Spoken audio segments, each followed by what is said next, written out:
എൻ്റെ ഓർമ്മയിൽ അടുത്ത കാലത്ത് ആദ്യമായിട്ട് എനിക്ക് ഇത്രയും തലവേദന പറഞ്ഞു കേട്ടോ. തല വെട്ടിപ്പൊളിയണ പോലത്തെ തലവേദനയായിരുന്നേ. അത് കറക്റ്റായിട്ട് നമ്മളെ പെരുന്നാളിൻ്റെ അന്ന് തന്നെയായി. അതുകൊണ്ട് പെരുന്നാൾ എനിക്ക് കുറേ ഭയങ്കരമായിട്ട് മിസ് ചെയ്തിട്ടാ.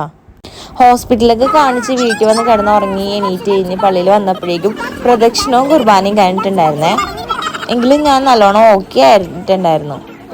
അങ്ങനെ പള്ളിയിൽ വന്ന് ബാൻഡ് മേളവും ചെണ്ടയുടെയൊക്കെ ഫ്യൂഷൻ ഉണ്ടായിരുന്നു. അതൊക്കെ ആസ്വദിച്ച് ഡാൻസ് കളിക്കുന്ന സമയത്ത് എനിക്ക് തലവേദന ഒന്നും ഉണ്ടായിരുന്നില്ല കേട്ടോ. ഇതൊക്കെ എല്ലാം ചെയ്ത് കഴിഞ്ഞ് വീണ്ടും ഞങ്ങൾ വീട്ടിലേക്ക് തിരിച്ചു പോയിട്ടാ. കാരണം കുഞ്ഞിക്കിളീനൊന്ന് മേലെ കഴിക്കണ്ടായിരുന്നു, ഡ്രസ്സൊക്കെ അലമ്പായിട്ടുണ്ടായിരുന്നു ചെക്കൻ്റെ.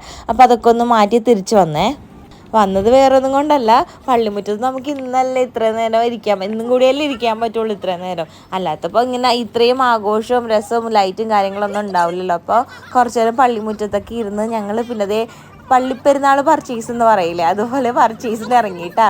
ഒരുപാട് ചട്ടിക്കാരും ചെടിച്ചട്ടിക്കാരും പാത്രങ്ങളും ഒക്കെ ഉണ്ടായിരുന്നു കേട്ടോ. നമ്മൾ വേറെ എവിടെ നിന്ന് വാങ്ങിച്ചാലും പെരുന്നാൾ കഴിഞ്ഞതിന് ശേഷം എല്ലാവരും കൂടി പോയി സെലക്ട് ചെയ്ത് വാങ്ങിക്കണമെങ്കിൽ ഒരു സന്തോഷമില്ലേ, വേറെ ഒന്നിനും കിട്ടൂല കേട്ടോ. ഇതൊക്കെ വാങ്ങിക്കാൻ വേണ്ടി പോകുമ്പോഴേക്കും കല്യാണത്തിന് മുന്നേ ആണെങ്കിലും ഇപ്പോഴാണെങ്കിലും ചേട്ടന്മാരും എല്ലാവരും ഒക്കെ ഇടാൻ ഞങ്ങൾ പോയി മേടിക്കുന്നുണ്ടാ. ഇതൊക്കെ നോക്കിയെന്നല്ല, പണ്ട് നേരത്തെ എപ്പോഴും വാങ്ങിക്കും. പണ്ടെന്ന് വെച്ചാൽ കല്യാണത്തിന് തൊട്ട് മുന്നേ വരെ ഇങ്ങനത്തെ കുഞ്ഞു പാത്രങ്ങളോടൊക്കെ ഭയങ്കര ഇഷ്ടമായിരുന്നു.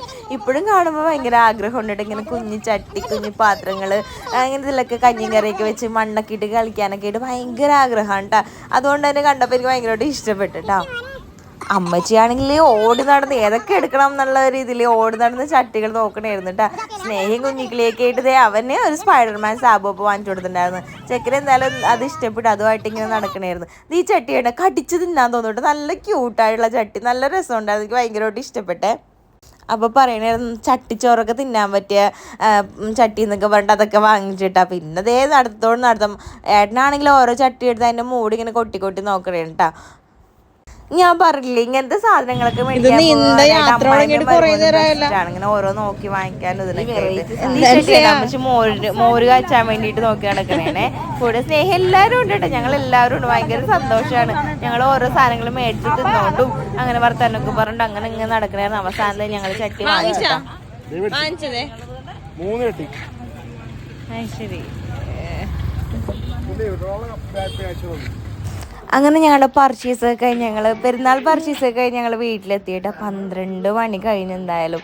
അയ്യോ, അപ്പോൾ ഇന്നത്തെ കൊണ്ട് നമ്മളെ പെരുന്നാളൊക്കെ കഴിഞ്ഞൊരാഘോഷം തന്നെയാണ് പെരുന്നാൾ എന്ന് പറഞ്ഞാൽ. സമയം 12 മണി കഴിഞ്ഞെങ്കിൽ നമ്മൾ ഇതുവരെ രാത്രിയുടെ ഭക്ഷണം കഴിച്ചില്ല. അപ്പോൾ ഇതിന് ശേഷം വേണമെങ്കിൽ എല്ലാവരും കൂടി ഇരുന്ന് രാത്രി ഭക്ഷണമൊക്കെ കഴിച്ച് കിടന്നുറങ്ങുമ്പോൾ ഇനിയിപ്പോൾ എന്തായാലും നേരം വെളുക്കും. കാരണം വിശേഷങ്ങൾ തന്നെയാണല്ലോ. അപ്പോൾ അത്രേ ഉള്ളൂ. ബാക്കി വിശേഷം നെക്സ്റ്റ് വീഡിയോയിൽ കാണാം. ടാറ്റാ.